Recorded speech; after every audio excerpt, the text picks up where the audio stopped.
Hello সবাইকে, আসসালামু আলাইকুম। তো সবার কী অবস্থা? সবাই ভালো আছেন? অবশ্যই কমেন্ট করে জানাবেন। তো আমার অবস্থা তো দেখতেই পাচ্ছেন, আমি ভালো নাই। সবাই আমার জন্য প্লিজ দোয়া করবেন। আমি অনেকটাই অসুস্থ।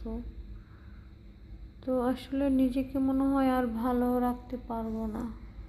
এমন একটা সময় যাচ্ছে আমার উপর দিয়া যে এখন এই মুহূর্তে মানে কি যে একটা কষ্টকর, মানে কি বলবো, আমার মনে হচ্ছিল যে এই পৃথিবীতে মনে হয় কারো যদি কিচ্ছু না থাইকা থাকে, সে যদি এটা ফিল করে যে আমার কেউ নাই, একান্ত আমি নিজে একা, সেম ওই জিনিসটা আমি ফিল করতেছিলাম যে আমার পাশে এরকম কেউ নাই।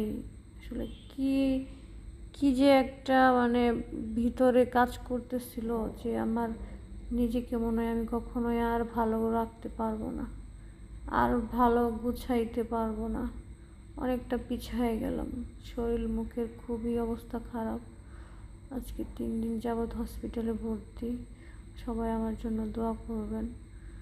আর এতটা অসুস্থ আল্লাহ পাক কেন আমাকে দিচ্ছে আমি জানি না, কোন পরীক্ষা নিচ্ছে। তো সবাই আমার জন্য অনেক অনেক অনেক প্লিজ দোয়া করবেন, আমি যেন সুস্থ হয়ে যাই। আল্লাহ হাফেজ।